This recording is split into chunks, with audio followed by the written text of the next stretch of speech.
Bienvenidos y bienvenidas a este espacio del Observatorio de Bienes Comunes del programa Kioscos Socioambientales y del Centro de Investigaciones y Estudios Políticos de la Universidad de Costa Rica. En esta ocasión les vamos a invitar a reflexionar sobre un tema que posiblemente, si hubiéramos hablado hace tal vez 20 años, hubiera sonado un poco más a ciencia ficción y tal vez no nos hubieran tomado muy en serio. Pero resulta que, digamos, el tiempo ha premiado, los avances tecnológicos han cambiado mucho las relaciones y resulta que hoy no es algo extraño. Hoy es una realidad que estamos afrontando y es una realidad que abre esta década que estamos viviendo. Y es precisamente sobre el extractivismo en una nueva dimensión, que muchas de sus condiciones son las mismas, pero tiene una nueva frontera y es el espacio. Pensábamos que la financiarización de la vida iba a ser lo último que nos iba a tocar vivir, pero ahora estamos viendo de que va a haber un pequeño grupo de súper ricos, por decirlo de alguna u otra manera, que van a tener acceso a alargar su existencia, en cambio, y una gran parte de la humanidad va a tener que acarrear las consecuencias de este extractivismo. Pero no me quiero alargar mucho con esto porque tenemos a dos personas que precisamente nos están llamando hoy la atención sobre esto, Alberto Acosta y Peter Bloom, que escribieron hace poco un artículo que es precisamente el motivo de esta conversación, que se llama Fase Superior de los Extractivismos, Minería en el Más Allá. Y justamente para esto les hemos invitado, más bien corto acá, y me gustaría saludarles. Alberto, Peter, ¿cómo están? Ya están cansados de escuchar esto, pero un gusto tenerles por acá de nuevo. Y quería preguntarles, ¿cómo se encuentran? ¿Qué están haciendo? ¿Qué están en Oaxaca? ¿Qué andan haciendo por ahí antes de profundizar? Pues muy bien, gracias Luis. Sí, efectivamente estamos aquí en Oaxaca juntos, que es un gran honor para mí tener a Alberto aquí en casa. Tuvimos la suerte de también encontrarnos en Ecuador el año pasado y poder pasar bastante tiempo confinados, de hecho juntos por la pandemia, y ahora pues nos vinieron a visitar aquí en Oaxaca, tierra también de muchos bienes comunes, ¿no? Estamos muy bien. Estamos muy interesados y apasionados por este tema y de poder compartirlo y aprovechar de que estamos juntos en ese día. Pues yo soy Peter Bloom, me aprovecho de presentarme, soy Peter Bloom, soy originario de Estados Unidos. Tengo más o menos 15 años trabajando en diferentes temas sociales y ambientales. Sobre todo en el lado práctico, haciendo proyectos, trabajando con comunidades en diferentes partes. He trabajado en Nigeria, en la zona de producción de petróleo allá, con comunidades en resistencia, y también en México tengo más de 10 años trabajando con diferentes comunidades territoriales, y ahora dirijo un proyecto que se llama Rizomática, que es una organización que nos dedicamos a cuestiones de comunicación y tecnología en contextos comunitarios, y por eso un poco el interés en este tema del espacio. Hemos escrito, yo personalmente he escrito cosas sobre las nuevas configuraciones de las empresas satelitales y cómo esto afecta a la comunicación comunitaria. Y luego, pues conociendo a Alberto, decidimos entrar en ese tema juntos. Pero te presentas, ¿no? Claro, me presento. Soy Alberto Acosta, ecuatoriano, economista. Nadie es perfecto, Luis. Nadie es perfecto. Vamos dejando las cosas claras desde el inicio. He trabajado mucho en el ámbito del extractivismo. Yo estudié en los años 70 en Alemania economía de la energía. Y cuando regresé a inicios de los años 80, trabajé en la Corporación Estatal Petrolera Ecuatoriana y fui incluso el gerente de comercialización interna y externa, el marketing manager, como se dice en inglés, y tuve la oportunidad de trabajar como consultor. Incluso alguna vez estuve en Costa Rica, en Centroamérica, mi base era en México, en Ciudad de México, una consultoría de la CEPAL para conocer cuál es la realidad del sector energético esta región tan importante. Y posteriormente incluso llegué a ser ministro de Energía y Minas, pero eso ya es mucho más tarde, en el año 2007. Y en ese lapso, en ese camino, me fui dando cuenta que este tránsito que tenemos que hacer en la humanidad es indispensable. Tenemos que irnos despidiendo de los recursos naturales no sustentables, que los no renovables, que los estamos explotando de una manera irresponsable. Es necesario entonces tomar distancia de eso. Yo por eso una y otra vez digo, yo vengo del lado oscuro de la fuerza. Yo creía un tiempo que la explotación de estos recursos naturales iban a conducirnos al desarrollo y tenía el desarrollo como la gran meta. Lo primero es imposible, los recursos naturales no renovables, por ser no renovables y por los impactos que ocasionan sobre lo cual podemos hablar, no son camino para el desarrollo, que además es un fantasma. En ese escenario yo tuve la oportunidad de encontrarme con la familia de Peter, un hecho casual, y compartimos por lo menos 6 meses de la pandemia en la misma casa cerca de la ciudad de Quito. Y ahí comenzamos a conversar sobre estas ideas. Él conoció mi punto de vista, mi evolución, mis razonamientos en relación a los extractivismos, y conocí también todo el trabajo que él venía haciendo. Y dijimos, tenemos que escribir un artículo sobre este asunto, porque él me dijo, están próximos a comenzar la explotación de minerales en el espacio. Y me llamó la atención. Y comenzamos a darle vueltas, y posteriormente Peter ya regresó a México, seguimos trabajando y gracias al Internet pudimos cristalizar este artículo. Y ahora venimos a visitarles con mi familia. Tengo una hija que vive en Ciudad de México, que estudia en Ciudad de México, y estamos aquí compartiendo estos momentos muy gratos, así que es una ocasión única que la vamos a aprovechar contigo, Luis. Muchísimas gracias, también es un honor poder compartir con ustedes. Tal vez antes de entrar propiamente al texto, hay una palabra que normalmente la escuchamos mucho, digamos, a través del texto, pero también en otros espacios, y es precisamente esta palabra del extractivismo. La pregunta iría tal vez para aquellas personas que tal vez no estamos acostumbrados a esta palabra o no la escuchamos constantemente en nuestros espacios cotidianos o de trabajo y demás. ¿A qué nos referimos cuando hablamos de extractivismos? Porque, digamos, como Alberto ya lo mencionaba, hay una vertiente más formal, más dominante, que podría decir, no, es meramente una actividad económica productiva, justamente necesaria, indispensable para la sociedad en la que vivimos. Pero al contrapunto, también escuchamos otras voces que hablan de que el extractivismo no es solamente eso, sino también es toda una configuración mucho más compleja en nuestras sociedades, que algunos autores hasta hablan de sociedades extractivas, por decirlo, digamos, para darle algún término, digamos, para ver hasta qué dimensión puede llegar. Y quería preguntarles, ¿ustedes qué opinan, digamos, de esto? Bueno, empecemos por intentar una definición sobre los extractivismos en plural, porque no hay un solo extractivismo. Hay el extractivismo petrolero, el extractivismo minero, el extractivismo forestal, el extractivismo pesquero. Podríamos hablar también de un extractivismo agroindustrial exportador. Hablamos de extractivismos o de extractivismo para la definición cuando vemos procesos de apropiación masiva de los recursos naturales que provocan impactos sumamente grandes y graves en una sociedad, en un país. Podemos tener impactos macroeconómicos, tenemos graves afectaciones ambientales y no menos dificultades que los extractivismos provocan en las sociedades. Los materiales que son apropiados de una manera muchas veces violenta, luego se transforman en commodities, o sea, en productos que son colocados en el mercado mundial, productos que los exportamos. Nuestros países de América Latina tienen una larga experiencia al respecto, prácticamente sin ningún procesamiento. Y vendemos entonces estos productos en el mercado mundial y creemos que esa es la solución a nuestros problemas. Una puntualización que me parece importante. En América Latina, desde hace muchas décadas atrás, venimos discutiendo estos problemas vinculados a nuestras economías primario exportadoras. No es nuevo, es una discusión que tiene mucha historia, ¿ya?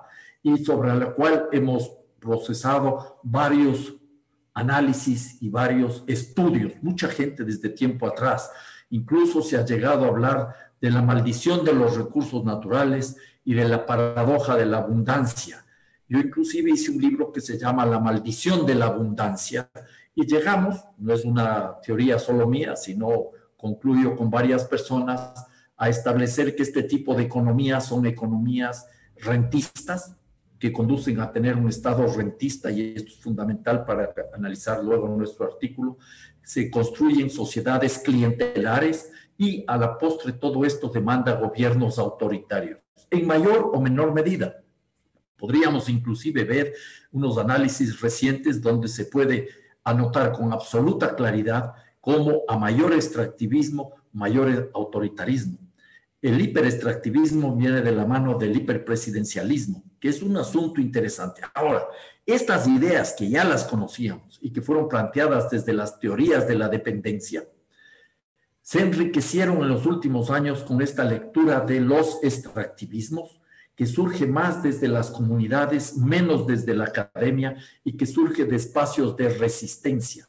Y los extractivismos entonces nos confrontan con una serie de visiones tradicionales, por ejemplo, esa lógica de buscar el desarrollo, por ejemplo, esa lógica de tratar de dominar la naturaleza, por ejemplo, esta visión que subordina todo este tipo de actividades con el objetivo de alcanzar el progreso en definitiva. Entonces, por ahí tenemos nosotros que hacer un análisis de los extractivismos, teniendo en consideración un asunto, que la definición tiene que ser lo más rigurosa posible, no tiene que ser una camisa de fuerza, por supuesto, porque el riesgo es que todo sea extractivismo. Entonces, esta aproximación pierde fuerza. Y yo creo que esta puede ser un tema importante y dejaría anotado que extractivismos en estricto sentido existen desde por lo menos 500 años. Son recursos naturales que se han extraído, que se han obtenido de manera violenta, de manera poco cortés, pongámoslo así, ya afectando a la naturaleza y a las sociedades.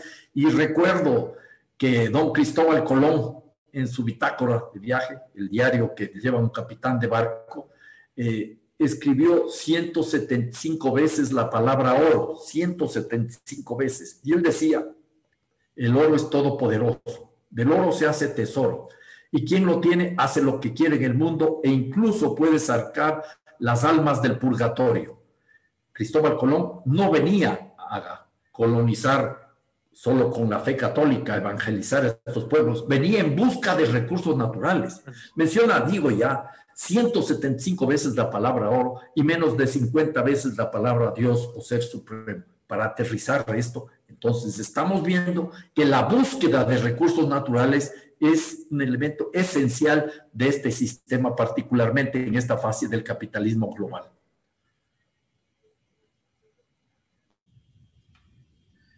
Tal vez, y aprovecho el pie que me das, porque ese es otro personaje que aparece y normalmente muchos de estos sectores dominantes buscan de alguna u otra manera, cuando es muy evidente, digamos, la situación, buscan divorciarse de esta perspectiva o de estas dimensiones de los extractivismos, y es ese personaje que le podemos llamar capitalismo.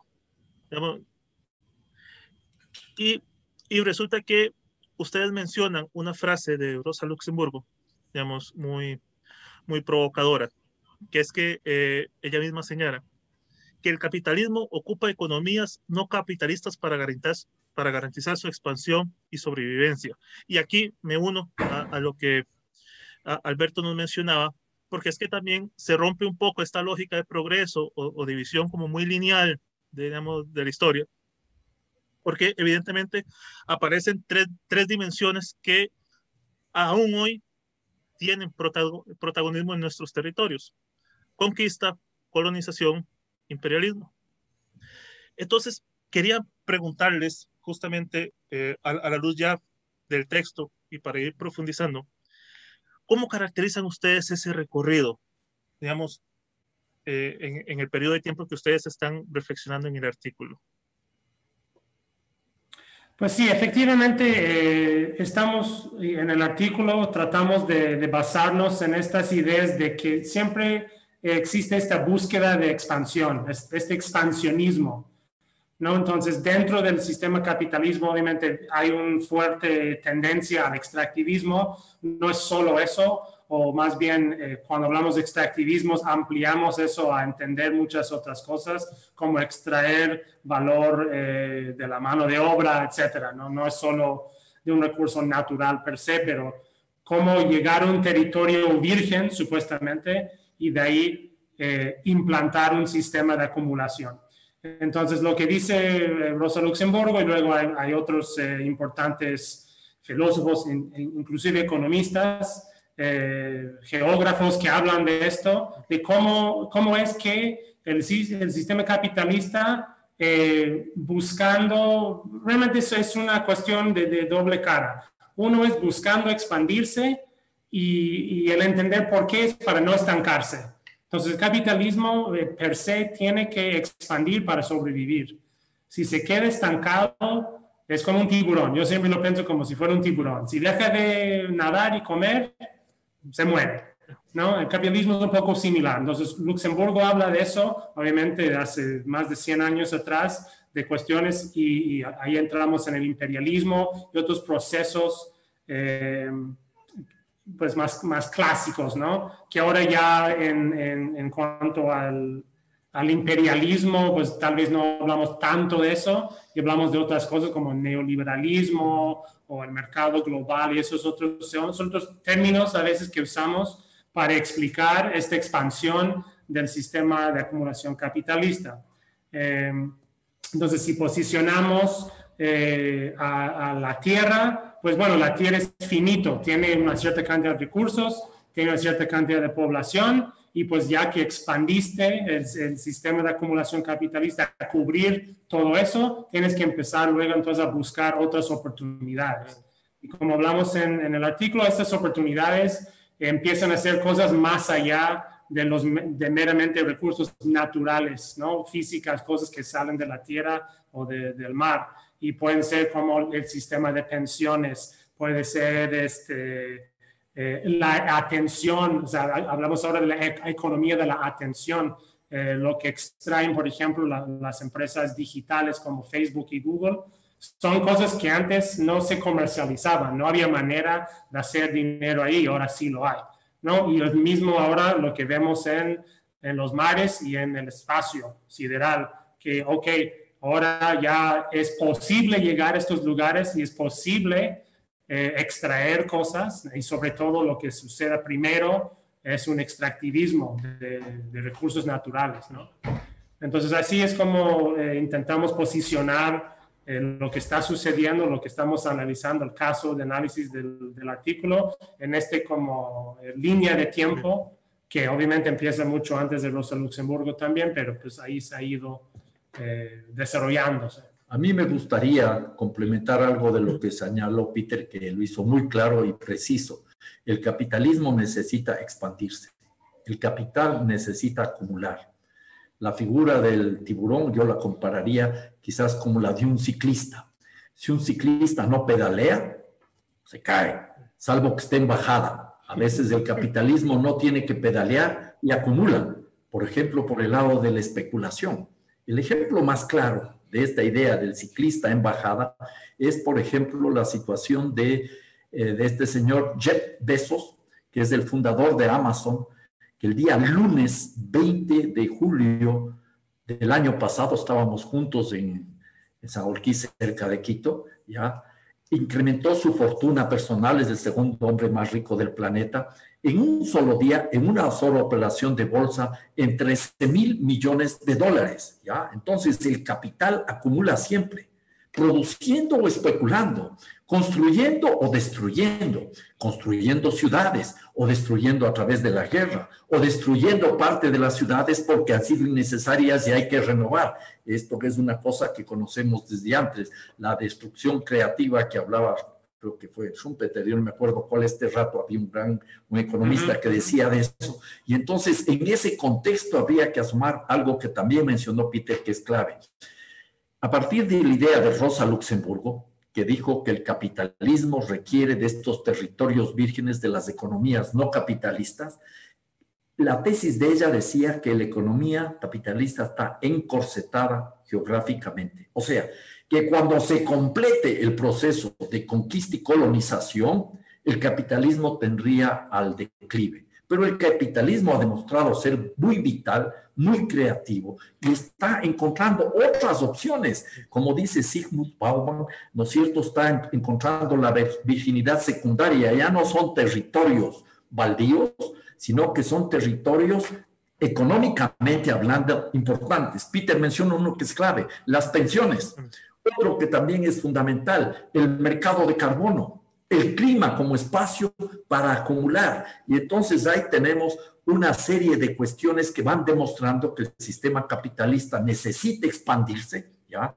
Y aparece entonces la posibilidad de obtener recursos minerales en el espacio. Inicialmente sería en los asteroides. Creo que este es un asunto fundamental para comprender esta situación que se complementa con otro asunto adicional. No solo que hay una necesidad de expandirse, sino que en esa expansión el capitalismo encuentra límites. Límites, por ejemplo, porque es cada vez más difícil acceder a importantes yacimientos de minerales. Ya no se encuentran esos yacimientos o esas minas como aparecían en las películas de vaqueros, de cowboys, ¿ya? Donde un señor que había pasado 20, 30 años al fin encuentra la veta de oro. No, el oro está difuminado, ¿ya? Un buen yacimiento de oro puede tener menos de 1 gramo por tonelada de material, ¿ya? Y eso es un buen yacimiento de oro. Yo conozco algunos yacimientos en América Latina. Y entonces eso es un problema.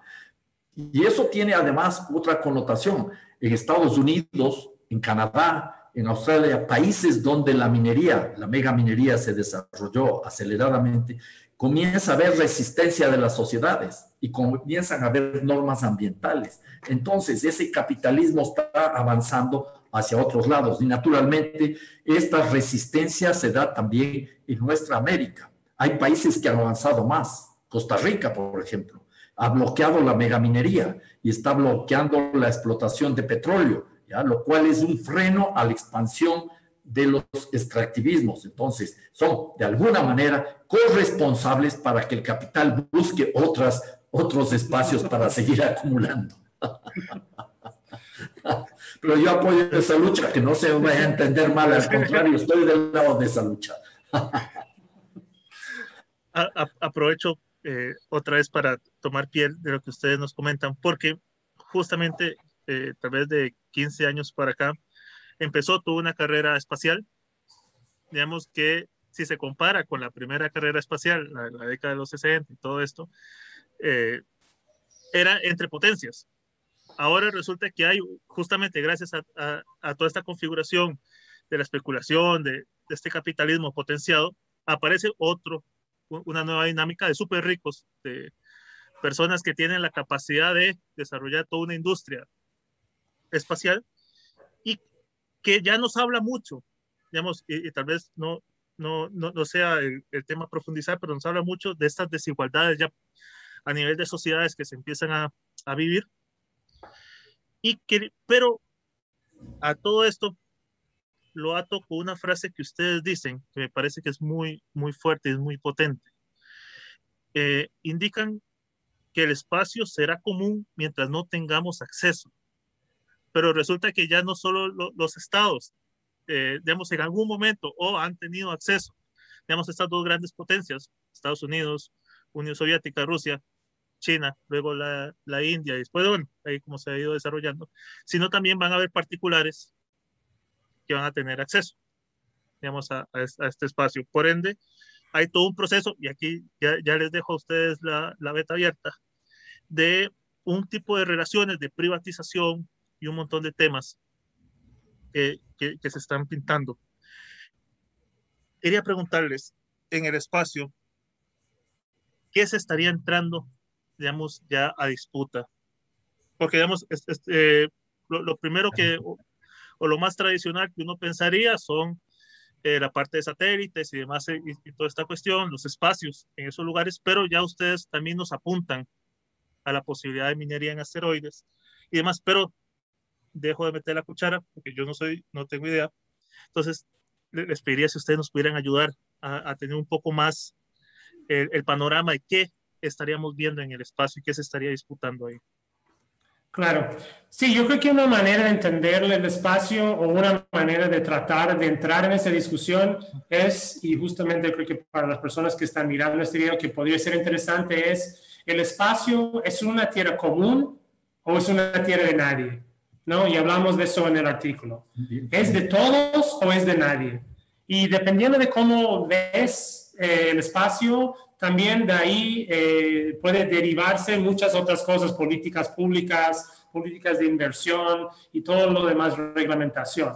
El espacio, por mucho tiempo, cuando hablo por mucho tiempo, desde esta carrera espacial existió, entonces estamos hablando de unos 60, 70 años nomás, existió lo que hablamos en el artículo, una especie de comunismo en el espacio, que a pesar de que había una carrera, había una guerra fría entre en aquel momento Estados Unidos y la Unión Soviética, de quién iba a llegar primero y quién iba a ganar, al final de cuentas terminó siendo una cuestión más de cooperación. Y empezaron a crear a través de los organismos internacionales una definición del espacio y los recursos del espacio más o menos como un bien común. Es decir, que son de toda la humanidad. Lo que hay en el espacio es de la humanidad, ¿no? De todos. Y nadie puede aprovechar eso de una manera que elimina la posibilidad de que otro lo aproveche. Entonces es para todos. Lo que está sucediendo ahora desde los últimos años, y aquí es donde vemos una fuerte conexión, y es lo mismo que habló Luxemburgo y es lo mismo que está pasando ahora, de cómo los intereses económicos, los intereses nacionales y los intereses militares se juntan. Entonces, lo que sucede cuando se juntan todas estas cuestiones es, hay una mega inversión público y privado en alcanzar y poder habitar el espacio, ¿no? Y mientras esa posibilidad, mientras haya esta innovación a través de miles de millones de dólares de inversión, sea posible, el espacio se empieza a cambiar de sus características de ser como de todos a ser de quien llegue primero y logra hacer sus cosas. Y eso ahora se está reflejando en las políticas públicas hasta ya los diferentes tratados internacionales que tenemos. Ahí está el Tratado del Espacio, está el Tratado de la Luna, donde, digo, se puede interpretar, y abogados que se dedican a eso, pero más o menos dicen, eso es de todos y nadie puede mermar, digamos, la posibilidad de que otro pueda también aprovechar. Lo cual normalmente significa que no puedes apropiarte de algo exclusivamente. Ahora varios países, incluyendo Estados Unidos, han dicho, ¿sabes qué? Estos tratados no nos interesan. De hecho, Estados Unidos nunca firmó el Tratado de la Luna. Y ahora dicen, vamos a sacar otros acuerdos por separado, que se llaman los acuerdos Artemis, y vamos a dejar que todos los países entren en estos acuerdos con nosotros, en donde básicamente vamos a imponer un régimen de propiedad mucho más claro, de que si logras llegar allá, es tuyo, ¿no? Y así luego hay un montón de otras cosas ahí, algunas que son interesantes y buenas, pero parte de su esencia es lo que habíamos dicho en los años 60, en los años 70, de que es de todos, ahora no es así. Ahora es como botín, ¿no? Es como quién llega y quién logra sacar las cosas. Entonces, eso solamente cobra importancia en la medida que tecnológicamente somos capaces de llegar al espacio y hacer estos tipos de actividades. Y por eso no sucedió antes. Estas ideas lo desarrollan unos académicos también, de que empezamos a poder cambiar el estatus del espacio en la medida que tenemos la capacidad de explotar las cosas. Entonces, podemos hablar de minería de asteroides, pero es algo que nadie ha hecho todavía. El tema es, tecnológicamente hablando, es posible hacerlo ahora. Y el hecho de que es posible y otro montón de cosas hayan sucedido en cuanto al desarrollo de los cohetes de lanzamiento, en cuestión satelital, etcétera, ¿no? Permite que podemos ahora imaginar este tipo de extractivismo en el espacio, ¿no? Eso luego abre toda una caja de Pandora de otros temas, de primero si es económicamente viable o no, qué sucedería con los precios de, no sé, níquel, cobalto, etcétera, en la Tierra si sacan una cantidad extraordinaria en el espacio. En fin, entonces no es un tema resuelto, pero claramente la intención es esa, y es muy interesante que más allá de su riqueza, como las personas que posicionamos como nuestros íconos, nuestros grandes sacerdotes del capitalismo, las personas muy ricas, Elon Musk, Jeff Bezos, etcétera, su pasión, su misión personal en su vida es llegar al espacio. Y por ejemplo, Elon Musk ahora tiene una empresa que está recién empezando a dar internet satelital. Y él dice, yo estoy haciendo eso para obtener dinero para hacer una colonia en Marte. Y no es algo que lo están así ocultando. ¿Sí? Él claramente dice, mi objetivo es poner una colonia en Marte para salvar supuestamente a la raza humana. Y eso es en donde todo eso también da unas otras vueltas súper interesantes en que la destrucción del planeta que permite que existan estas tecnologías es luego el mismo motor que nos lleva al espacio, escapando a la destrucción y posicionando el espacio como la salvación, ¿no? Entonces, son muchas cosas revueltas, básicamente, pero ahí va el asunto. Yo anotaría, más de lo que señala aquí Peter, el reciente viaje del señor Jeff Bezos al espacio. Se fue con 3 personas más, fueron 4 personas, para tener el placer de no sentir la gravedad. Creo que 10 minutos, 15 minutos, recién fue hace un par de semanas, ya, que debe haber costado un montón de plata, y se da en un escenario de crisis, de gran recesión mundial, de grandes afectaciones sociales, de pobreza, de miseria, de la tragedia para millones de personas, y este señor regresa a la tierra y no tiene empacho alguno de decir que agradece a sus trabajadores y a sus clientes que le han permitido hacer este viaje.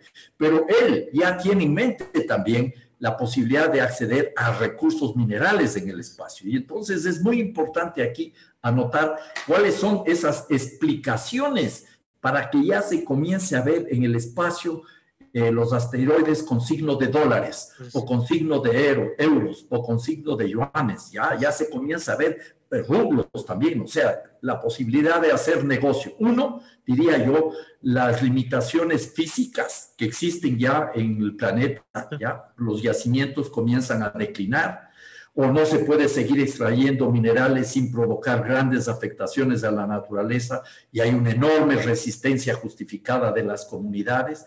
Y por otro lado, ya señaló también Peter con claridad, los avances tecnológicos, que este rato todavía no permiten ya traer los primeros lingotes de oro del espacio o de cualquier otro mineral, pero hacen viable la posibilidad de que esto suceda. ¿Ya? La posibilidad de que esto suceda. Yo entonces por eso en el artículo rescatamos el libro de Julio Verne, que allá por 1860 hablaba del viaje a la luna, ¿ya? Que él se imaginó a la luna. Nosotros creo que necesitamos también tener algo de esa capacidad de imaginarnos el mundo hacia donde estamos caminando, que también nos remite esto a lo que ya vivimos. Porque cuando llegaron los colonizadores europeos a América, llegaron buscando recursos naturales, ya lo dijimos, pero también asumiendo como que eran territorios baldíos.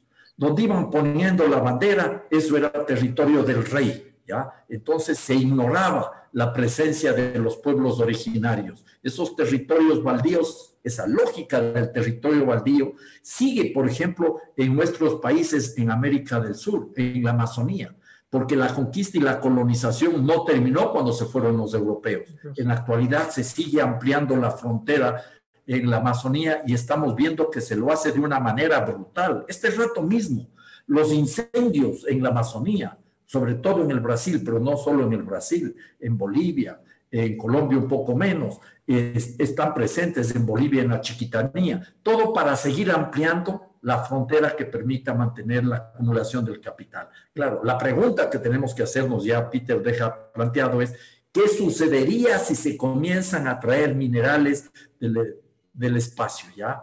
¿Qué pasaría si hay una sobreoferta de níquel o de cualquier otro mineral? Y a la otra podríamos decir, ¿qué sucedería si no tenemos ya los impactos graves en la Tierra de la explotación de estos minerales, sea inicialmente en los asteroides, posteriormente en la Luna o en Marte? Pero ¿cuál sería el impacto que eso va a ocasionar en la Tierra y en nuestras sociedades? Me gustaría rescatar justamente una frase que ustedes utilizan también de David Harvey, porque dicen que el capital nunca resuelve sus contradicciones. Y quería preguntarles a nivel, justamente, y esto ya creo que es un ejercicio de imaginación, a nivel de potenciar estos extractivismos hacia afuera, digamos, ¿cuáles contradicciones del capital creen o ustedes podrían imaginar? Ya nos han dicho algunas. Podrían empezar a sentirse más fuerte, digamos, con la puesta, digamos, en funcionamiento digamos, de esta cadena, digamos, de aprovisionamiento, por decirlo de alguna manera, de minerales del exterior.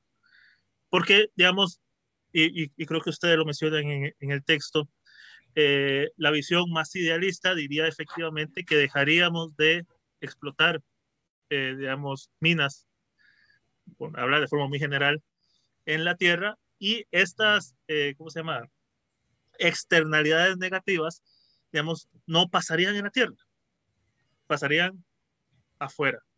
Pero me parece, y aquí es donde les dejo, que, digamos, estos extractivismos no son solamente esas externalidades inmediatas, digamos, de afectaciones en la Tierra, sino que van unidas a patrones de consumo, van unidas a residuos. Pero me gustaría preguntarles, ¿cuáles contradicciones ustedes creen que vendrían a fortalecerse, digamos, con esta cadena de suministros? Sí, yo creo que, bueno, también planteamos en el artículo una pregunta que es, ¿para qué realmente necesitamos más minerales aquí? O sea, ¿qué es lo que se está faltando aquí que no tenemos y que no seamos capaces de hacer sin importar, digamos, del espacio toneladas y millones de toneladas de X mineral?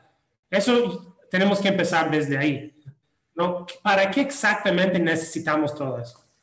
¿Cómo va a mejorar la vida en la Tierra de las personas? Porque al final de cuentas es una empresa humana, es una actividad humana de que supuestamente, y si escuchas a Jeff Bezos y todos ellos, quieren hacer eso para el bien de la humanidad, ¿no? Que obviamente que alguien diga eso, alguien como eso diga eso, pues sí, está difícil creerlo, pero lo dicen. Pero lo dice y lo cree. Eso es el problema, que lo cree. Ellos lo creen. Sí lo creen. Entonces, y alguna gente también. Sí. Entonces dicen, qué bueno que están expandiendo, ¿no?, la zona de influencia humana. Pero eso es la primera pregunta. ¿Para qué necesitamos todo eso acá? O sea, si de repente tenemos un asunto con los residuos hiper fuera de control ahora, imagina que tenemos la capacidad de extraer cantidades, o sea, hay, por ejemplo, las cantidades de minerales que hay en los asteroides son exponencialmente mayores a los que hay en la Tierra. Entonces, es como casi infinito la cantidad. Y me imagina que subimos cohetes y bajamos, y bajamos, y bajamos más y más minerales. ¿Para qué? ¿Qué vamos a hacer? ¿Vamos a eliminar la pobreza? No. ¿Vamos a eliminar la contaminación? Tampoco. Etcétera, etcétera. Entonces, la contradicción mayor es esa para mí. Y proviene del asunto de, el problema en el fondo, y eso lo puede explicar tal vez mucho mejor que yo, es el extractivismo como modo de organización de la sociedad. Y el expandir eso al espacio, que sea buen negocio o mal negocio, más allá de eso es seguir con esa lógica. Seguir con la lógica colonialista, seguir con la lógica imperialista, seguir con la lógica militarista. Porque para poder hacer estas cosas tenemos que mantener esos sistemas funcionando y es muy desigual. Los que van a hacer minería y los que van a poner colonias en el espacio son personas con mucho dinero y países con mucho poder. No va a ser Ecuador, no va a ser Costa Rica, ¿me entiendes? No va a ser una cuestión en donde se comparte la riqueza. No, nada de eso va a cambiar y solamente se va a empeorar. Y se va a empeorar hasta un punto y al mismo tiempo que estos personajes famosos y ricos dicen, estamos haciendo eso para el bien de la humanidad, lo que está oculto en eso es, ya no creemos en la posibilidad de habitar sustentablemente a la Tierra. Y si no aprovechamos ese momento para salir y para establecer colonia en otro lugar, ya no va a haber esta posibilidad y mejor que lo hagamos a que no sea posible. Pero cuando ya abres eso como válvula de escape, dejas a la Tierra así como que, bueno, ya de aquí sacamos todo lo que tenemos que sacar. Esta gente que vive por ahí no es importante. Esta contaminación que hemos dejado por ahí tampoco. Y pues vámonos al próximo lugar a ver cómo nos va. Pero no va a cambiar porque no cambia la lógica, no cambia el modo de organización, no cambia el sistema de acumulación. Entonces, sin estos cambios, lo único que va a hacer eso es fortalecer lo que ya es esa desigualdad, esa contaminación, etc. Peter lo expresó ya con absoluta claridad. Yo simplemente ratificaría algunos puntos para graficar de alguna manera lo que esto significa. Un gran amigo mío, un economista peruano, Jürgen Schult, escribió un libro sobre la civilización del desperdicio. Entonces, la pregunta que me hago es, si vamos a traer minerales de afuera y tenemos como punto a favor que no va a haber las afectaciones que provoca la megaminería del cobre, del oro, de la plata, y vamos a tener menores impactos ambientales acá, ¿vamos a compensar eso con una menor cantidad de desperdicios? Si no cambiamos el sistema, definitivamente no. Los desperdicios están ahogando el planeta, literalmente ahogando el planeta, ¿ya? Por ejemplo, la cantidad de plástico que estamos desechando y flota en los océanos es increíble. Me imagino que deben haber visto esas fotografías de satélite que van viendo cómo aparecen ya nuevos continentes, ¿ya? Hay varias islas en los distintos océanos. En el Océano Pacífico, por ejemplo, donde está la isla más grande de plástico en la parte norte, la superficie de este núcleo duro de plástico, de esta isla de plástico, es superior a la superficie del Perú. Estamos hablando de extensiones gigantescas. Estamos ahogando el planeta, ¿ya? Los desechos minerales, por ejemplo, de los productos minerales como los celulares, ¿ya? ¿A dónde están llevando los desechos celulares? Millones de toneladas de celulares están yendo al África, de donde se hace la extracción esta también de algunos minerales, oro inclusive, pero esos desechos quedan ahí, son desechos tóxicos que no los podemos aprovechar adecuadamente. Entonces, no vamos a resolver los problemas. La demanda de materiales que existe es de tal magnitud que debería hacernos a nosotros reflexionar sobre la necesidad de cambiar el modelo. Si no cambiamos las lógicas de acumulación, las lógicas de organizar la economía, esto no tiene futuro. A mí hay una cifra que me quedó grabada ya desde hace un par de años. China ha consumido en 3 años, 2011, 2012, 2013, 6.615 millones de toneladas de cemento. A primera vista no nos dice nada. Es 1.5 veces más que lo que consumieron, lo que demandaron los Estados Unidos en todo el siglo XX.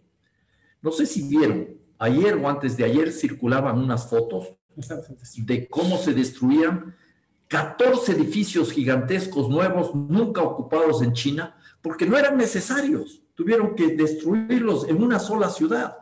Ese es el ejemplo de China. Alguien podrá decir que es una falla de planificación. No, no es una simple falla de planificación, sino que esta lógica de acumulación sin fin tiene límites. Límites, por un lado, por el lado de la extracción, que no podemos, por ejemplo, extraer todos los recursos hidrocarburíferos, todo lo que son los combustibles fósiles, porque vamos a quemar la atmósfera, vamos a carbonizar la atmósfera y vamos a hacer invivible la vida en el planeta de seres humanos y de muchos otros seres no humanos. La misma Agencia Internacional de la Energía ya en el año 2012 decía que tienen que quedarse en el subsuelo 2/3 partes de todas las reservas de combustibles fósiles conocidos, las 2/3 partes de petróleo, de carbón y gas, distintos porcentajes, por supuesto. Entonces, si no hay un cambio de la lógica económica, de la forma de organizar la vida, y seguimos por esta senda, quizás tendríamos menos presiones inmediatas por la megaminería en la tierra, pero el resto de condiciones no van a cambiar para nada. Y también señaló algo muy importante, Peter, el hecho de que esto se da en base a las alianzas de los grandes grupos de poder. Y aquí estamos viendo cómo cada vez más estos poderosos señores que controlan la riqueza en el planeta subordinan a sus estados. Los estados ya no son el eje fundamental para organizar, menos nuestros estados, donde tenemos una suerte de servidumbre casi patológica, tratando de acceder al mercado mundial y aceptamos los extractivismos, aceptamos los tratados de libre comercio que nos mantienen en esa lógica de economías primario exportadoras. Yo veía la última lista, también te compartí a ti, de las 10 personas más ricas en el planeta, ya publicada por Forbes. La persona más rica, que ahora es un francés, tiene un patrimonio neto que supera a economías como la de Nueva Zelanda, ya de cientos al Producto Interno Bruto de Nueva Zelanda y de cientos de países. Inclusive, la persona que está en el puesto 10, que es la única mujer, ya, tiene un patrimonio neto acumulado de cerca de 100,000 millones de dólares. Eso no tiene ya este rato la economía de mi país, de Ecuador, y decenas de otros países. En ese escenario, entonces, se va configurando unas alianzas de los grandes propietarios para los cuales el Estado casi es un estorbo o es un aliado necesario y requerirán, y se verá en el tiempo, cómo las Fuerzas Armadas se van refuncionalizando en base a las necesidades, a las demandas de estos grupos de poder. Casi que van a ser una suerte de mercenarias de estas demandas del capital. Y yo veo en ese escenario, entonces, una situación muy compleja. Ya también mencionamos en el artículo y dejamos un término, estos terrestres galácticos, ¿ya? Porque bien, puede que tengamos minerales de afuera, puede que tengamos algún beneficio, pero ¿quién va a controlar eso? Ya no son los estados-nación, ¿ya? Al menos como los conocíamos. ¿Quiénes van a beneficiarse de esta realidad? Y claro, Peter también menciona el hecho de que en la práctica estos personajes se van dando cuenta de que la vida en el planeta, tal como la conocías, se va a hacer cada vez más difícil y en algún momento algunos tratarán de escaparse de la atmósfera terrestre. Hay un artículo que fue publicado en el año 2018. El autor es Rushkoff o alguna cosa así. Rushkoff. Sí, sí. Ya que cuenta una entrevista con los grandes propietarios en el planeta, que el único interés que tenían no es sobre los problemas internos en la Tierra y en el mundo, sino cuáles son los mecanismos textuales para escaparse de los problemas provocados por la migración y por las pandemias. Hablan de las pandemias, año 2018, cuando no habíamos vivido esta mega pandemia del coronavirus, ¿ya? Y entonces yo creo que estas son cuestiones que nos llevan a plantearnos la cuestión, el tema de fondo, ¿ya? Tal como estamos organizando la vida en el planeta, esto no tiene ningún futuro.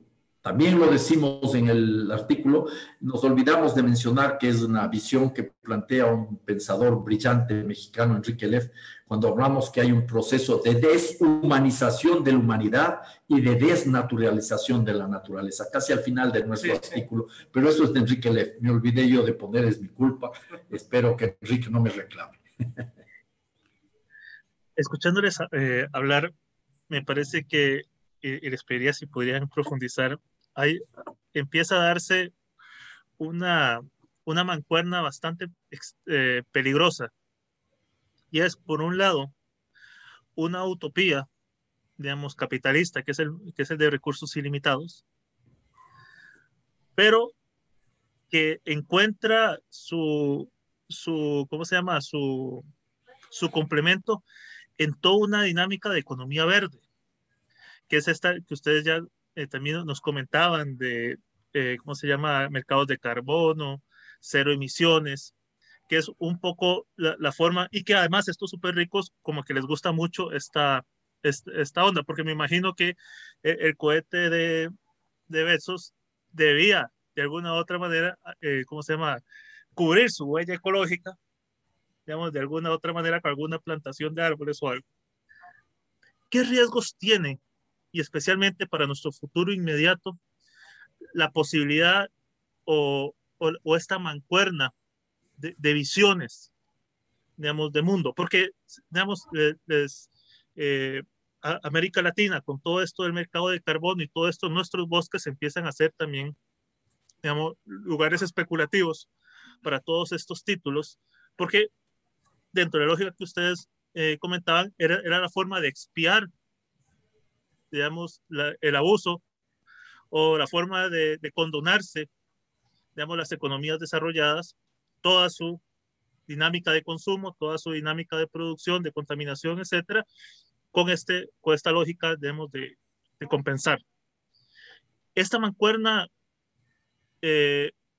empieza a tener, digamos, una mayor consolidación para esta década que viene, esta década que estamos iniciando, digamos, en vista a todo esto que nos están comentando, y que parte de este argumento es que se me venía a la mente, este argumento de decir, miren, todo el mal que estábamos produciéndolo ahora va a ser afuera del planeta, y nuestro planeta va a estar, digamos, esta consecuencia inmediata de la explotación minera, pues decimos, la paramos, la hacemos afuera. Digamos, es también una utopía digamos, una distopía que vamos a empezar a padecer, o que estamos padeciendo. Mira, yo creo que algunas cosas ya las señalamos en relación a eso. Cuando dijimos, supongamos que puede haber ese beneficio, la destrucción no se provoca por la minería. Una pregunta es, ¿qué hacemos con los desechos? ¿Ya? ¿Los vamos a traer al espacio? Porque podría ser una alternativa, o sea, comenzar a sacar desechos al espacio. Y eso podría funcionar, dejemos al margen las complicaciones técnicas y el tema del financiamiento, hasta que no nos encontremos con otras civilizaciones que se opongan a esto, porque eso también podría suceder ya poniéndonos en clave de ciencia ficción.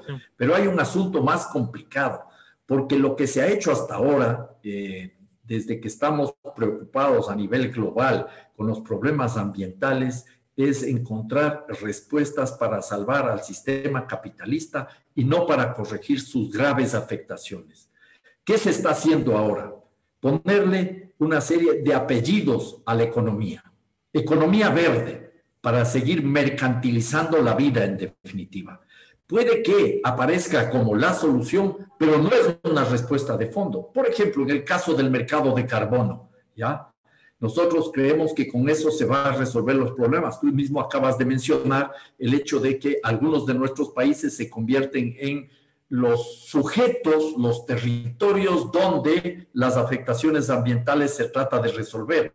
Por ejemplo, con plantaciones de árboles, ¿ya? O con acciones que traten de captar estas emisiones de carbono o impedir la emisión de carbono. Son soluciones aparentemente buenas, pero que en la práctica no resuelven las cuestiones de fondo.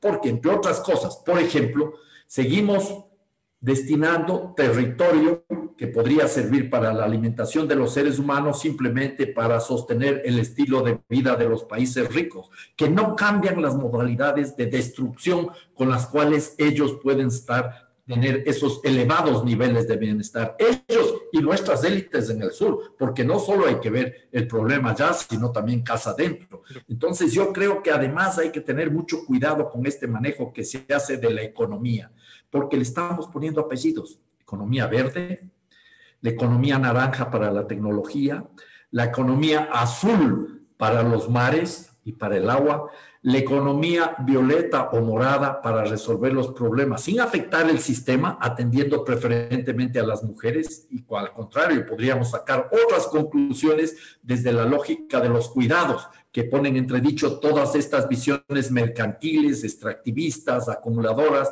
que se sostienen en base al autoritarismo, a la violencia y a la corrupción. Entonces, hay que tener mucho cuidado en eso. Yo creo que la economía verde es una de las grandes falacias. Es un greenwashing, como dicen ustedes en los Estados Unidos. No resuelve el problema de fondo. Da ilusiones de que por ahí puede ser las salidas, pero en la práctica seguimos dando la vuelta, tratando de encontrar respuestas al sistema para salvar el sistema capitalista y no para superarlo. Tal vez justamente en la otra cara de los temas que hemos tratado, consultarles por una dinámica que también en esta década podría generar ciertos tipos de tendencias. Y me refiero a la parte de las tecnologías digamos, que se están desarrollando. De entrada, ya partimos de una brecha gigantesca digamos, de conocimientos del norte global y el sur global, de que hay una concentración digamos, tanto de los conocimientos como del acceso a ciertos tipos de tecnologías. Ya ustedes no lo mencionaban, pero me interesaría también, digamos, problematizar una cuestión, y es que una parte muy pequeña de la humanidad se está volviendo una hiperprivilegiada. Digamos, en este caso, si ponemos el ejemplo, digamos, de estos súper ricos. Quería consultarles, si es que se puede, digamos, ¿cómo podríamos caracterizar esa forma social de la tecnología digamos, que estaría adquiriendo en este momento? ¿Puedes repetir la pregunta? ¿Cómo? Digamos, ¿cuál sería la característica de la forma social que estaría impulsando la tecnología actualmente? Sí, o sea, yo creo que mucho, como habíamos dicho, mucho de eso tiene que ver con un modelo, una manera de concebir la tecnología y ponerlo al servicio de la humanidad, pero de una manera en que privilegia a unos y pues hace todo lo opuesto a la gran mayoría, ¿no?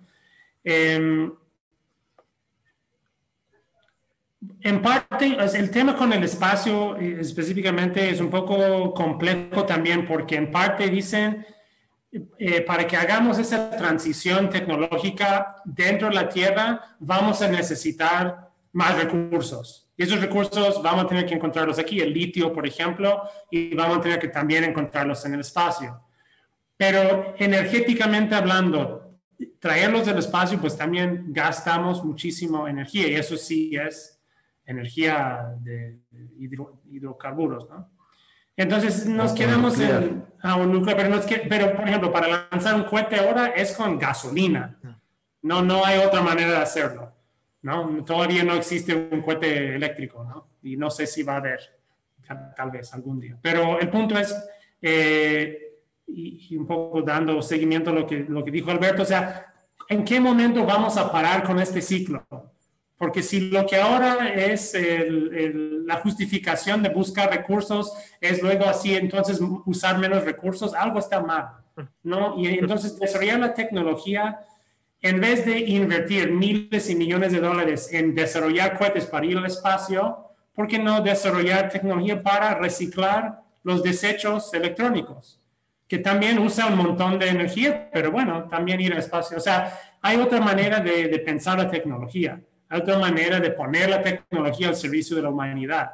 Y el problema que tenemos es que mientras tenemos el mismo sistema de acumulación capitalista, la tecnología que va a emerger de eso va a ser al servicio de este mismo sistema de acumulación. Eso es la cuestión que tenemos ahora. Entonces vemos cómo la tecnología va de la mano del capitalismo y permite que expande. Ahora, hay muchas propuestas de cómo hacer las cosas distintas. Y no solo eso de queremos manejar todos en coches eléctricos, cosa que puede ser loable, pero no para ahí. Y, por ejemplo, yo trabajo con comunidades en cuestiones de tecnología. Estoy aquí hablando con ustedes de cuestiones del espacio y eso, pero no me dedico a eso. Me dedico a trabajar en contextos comunitarios, en contextos indígenas, con personas que están defendiendo territorios justo de estos extractivismos en utilizar herramientas tecnológicas para mejorar, ¿no? Para hacer mejor su lucha. Entonces, de ahí sí vemos que hay otras cosas que se puede hacer, otro mundo posible, otro mundo tecnológico posible, en donde podemos, si queremos, si como sociedad lo permitimos, de que pueden emerger muchas alternativas muy interesantes desde estos contextos, que realmente pueden ayudarnos. O sea, la tecnología puede ser bueno, puede ser malo, ¿no? Exacto. Depende de cómo lo empleamos. La tecnología no es neutra. No es neutra porque siempre está siendo desarrollado por alguien, por algún fin. Y justamente nosotros que estamos desarrollando tecnología desde las comunidades, pues no tenemos, o sea, si hablamos de recursos, o sea, nunca tenemos ni cerca del 1% de lo que tienen los que desarrollan estas tecnologías espaciales. Entonces, lo que podemos hacer a veces es más limitado, pero la visión sí existe. Y si, otra vez, si la sociedad permitiera que desde abajo estas propuestas pudieran emerger y pudieran ser sostenidos, ¿no? Pues podríamos realmente cambiar las cosas. Yo anotaría algo que me parece también importante, es el hecho que de fondo estamos enfrentando una civilización, la civilización del capital, que como decía un gran filósofo ecuatoriano, Bolívar Echeverría, que vivió prácticamente toda su vida académica acá en México, una civilización que vive de sofocar la vida de seres humanos y la vida de la naturaleza. Esta civilización tiene un paradigma tecnocrático dominante, positivista en extremo. Y hemos aceptado desde hace mucho tiempo atrás la visión de que esta forma de entender el mundo, de organizar el mundo, es la civilizada, la civilización. De lo contrario, caemos en la barbarie. Y al decir esto, negamos la posibilidad de apropiarnos o al menos de conocer otras opciones, como las que proponen las comunidades indígenas en diversas partes del planeta, lo que sería, por ejemplo, en los países andinos como Ecuador y Bolivia, el vivir bien o el buen vivir, que proviene de las culturas originarias, Suma Causa, Suma Camaña, Causa o de Ñandaré, Cotecoporá, como queramos definirlas ya, y se cierran esas posibilidades. Y también se menosprecia, se minimiza todas las capacidades existentes para encontrar respuestas desde el seno de esta misma civilización. A mí me gustaría, y aprovecho, voy a hacerle la pregunta a Peter, o le voy a pedir a Peter que nos cuente cómo están apoyando a las comunidades indígenas que enfrentan a los extractivismos, vinculando las tecnologías existentes, ciertos elementos más modernos como es la utilización del Internet, con otras tecnologías que están siendo ya rechazadas y no utilizadas. Me gustaría mucho que Peter nos comente algo al respecto. No sé si quieres sintetizar un poco del trabajo que estás haciendo incluso en Ecuador y en otras partes de América Latina. Sí, con gusto. Sí, pues Alberto está refiriéndose al trabajo que hago con una ONG que se llama Rizomática, soy el fundador. Y sí, justamente buscamos trabajar con territorios, con personas que están defendiendo con el uso de nuevas tecnologías. Para hacer eso, eso toma diferentes caminos. El año pasado, por ejemplo, justo cuando desató el COVID, muchas comunidades indígenas de la Amazonía ecuatoriana se vieron la necesidad de estar en mejor comunicación para enfrentar justamente esta pandemia, ¿no? Y a la vez también enfrentar las otras pandemias de extractivismo que están sucediendo en sus territorios, como la balsa, el oro, el petróleo, ¿no? Entonces, pues utilizando ciertas herramientas de comunicación, estamos desarrollando, por ejemplo, uno que permite pasar información digital cifrada en distancias muy grandes, utilizando otro bien común que es el espectro radioeléctrico, ¿no? Utilizarlo de una manera que apoya, ¿no? De una manera que permite el fortalecimiento de los territorios a través de la comunicación y la información. También aquí en México trabajamos con comunidades indígenas donde todo es tierra comunal. Y eso no es gracias a lo que hacemos nosotros, pero porque así se organizan y se han organizado así desde hace siglos, pero en parte, ellos tienen una capacidad de apropiar la tecnología y hacerlo otro bien común, ¿no? Y entonces dejar de un lado la parte individualista, consumista de la tecnología y ver los mismos servicios o la misma infraestructura de comunicación como otro bien común que en común hay que cuidar y en común hay que desarrollar. Y eso es un poco como la visión que tenemos y compartimos también con varias comunidades, en donde sí vemos que es posible, que sí vemos de que si vamos de la mano con estas civilizaciones, que también son civilizaciones, podemos realmente cambiar la manera en que pensamos y hacemos no solo la tecnología, pero la sociedad en general. Este ejemplo que plantea Peter me parece que habría que tenerlo en consideración, porque es muy importante y lo interesante es que situaciones similares se están dando en diversas partes del planeta, quizás en otros ámbitos, no necesariamente en la comunicación. En la comunicación para utilizar el espacio radioeléctrico como un bien común. Por ejemplo, se están haciendo también en la Amazonía intentos para introducir la energía solar en embarcaciones en los ríos amazónicos, ¿no es cierto? En los ríos estos para irse liberando de la dependencia de la gasolina, de los combustibles fósiles, ¿ya? Y hay muchísimos ejemplos en varios ámbitos de la vida, no solo en estos apenas esbozados rápidamente, sino muchos otros que nos permiten entender la necesidad de recuperar lo común, los espacios comunes. Tenemos que superar una de las enfermedades sociales más complejas de esta modernidad, de esta civilización, que es el individualismo a ultranza. ¿Ya? Existen países ricos como Inglaterra y Japón, en donde está ya establecido en Inglaterra desde el año 2018 y en este año en Japón, el Ministerio de la Soledad. Entonces, ¿cómo recuperamos? Primero, los vínculos de comunidad entre los seres humanos. ¿Y cómo vamos ampliando? El capital lo que busca son nuevos espacios, ampliar fronteras para acumular. Se especula, se produce y se acumula, ¿ya? Pero ¿cómo creamos nuevos espacios para recuperar los avances tecnológicos, por ejemplo, este es el caso que nos ha planteado Peter, en función de tener otra forma de manejo de los bienes comunes? Eso pasa por otra forma de organizar la vida. No se puede hablar de bienes comunes si no tenemos relaciones de comunidad entre los seres humanos, ¿ya? Y las luchas tienen que hacerse ya a nivel local, por supuesto. No podemos esperar a que los gobiernos cambien.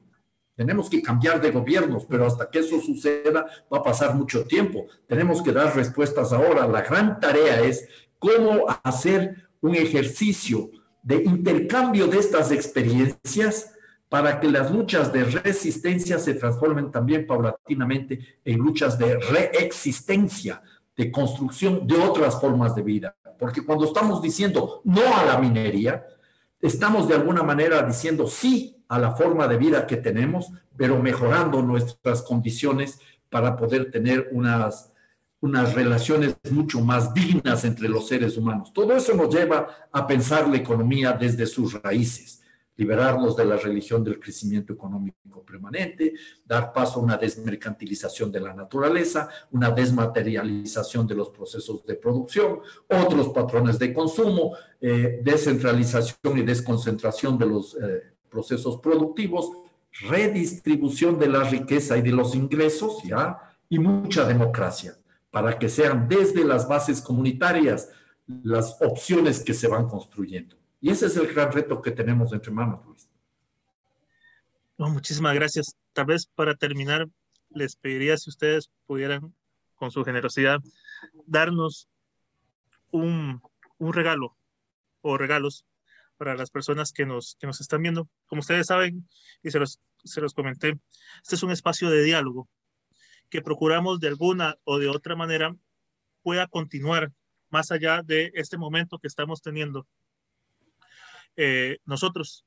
Y quería consultarles si nos pudieran dejar justamente algunas preguntas para aquellas personas que nos están viendo, para motivarles a seguir esta conversación en sus propios espacios, ya sea en sus colectivos, en sus universidades, en sus escuelas o en sus grupos en donde participen, con esa impresión que a veces sucede, no sé si a ustedes les ha pasado, que uno está en una conferencia o algo así, escucha algún tema, le parece muy interesante, e inmediatamente busca a algún amigo o alguno de estos espacios y dice, miren qué interesante, esto y esto. Entonces, si ustedes nos pudieran dejar esas preguntas para que esas personas vayan a conversar.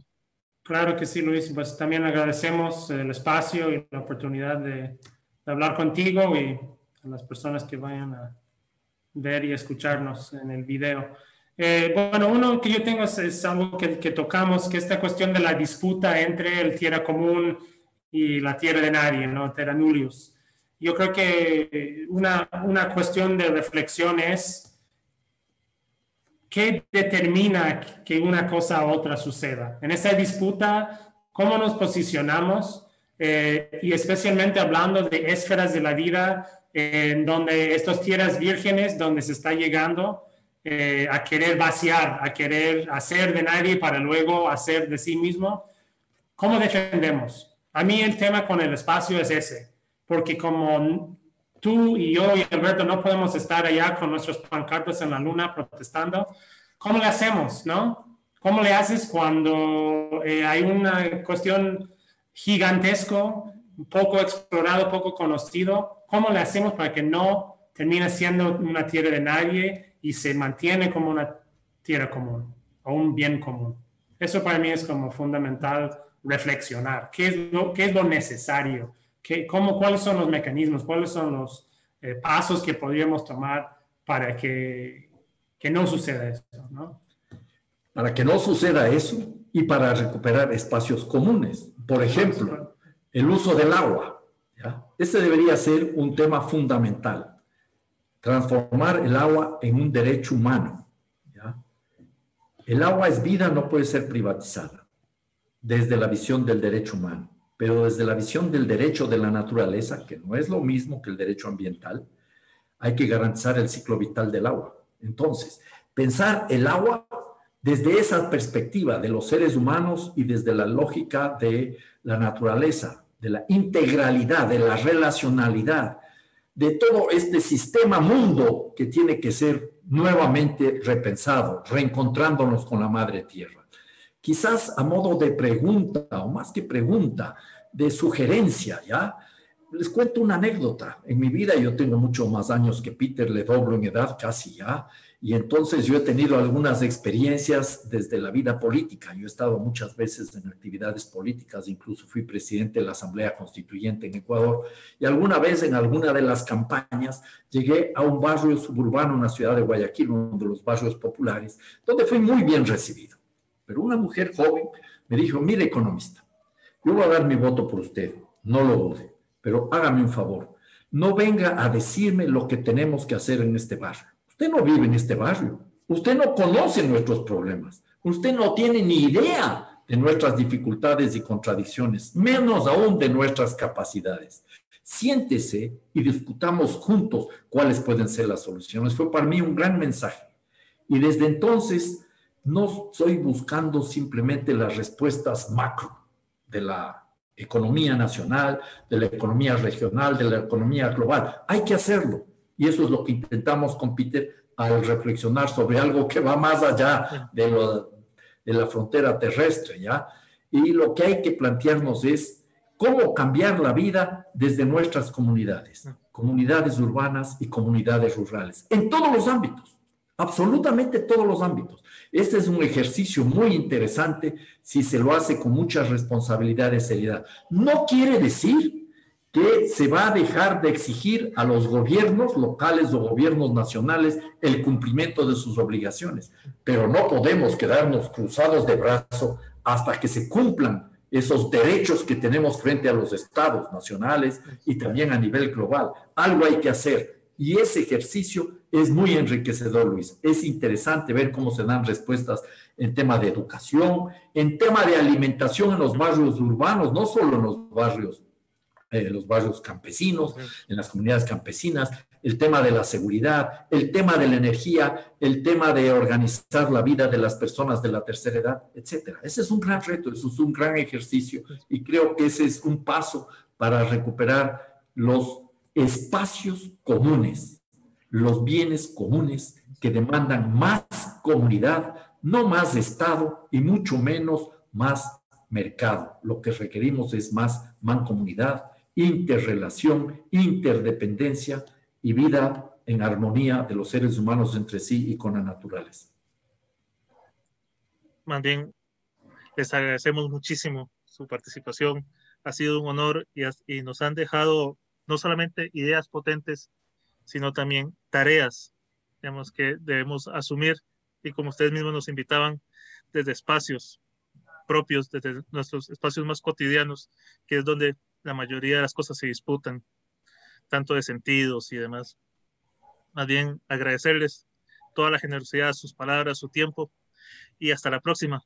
Más bien, muchísimas gracias. Hasta la próxima, Luis. Muchas gracias. Ha sido un gusto. Gracias. Sí. Un abrazo. Hasta luego. Sí.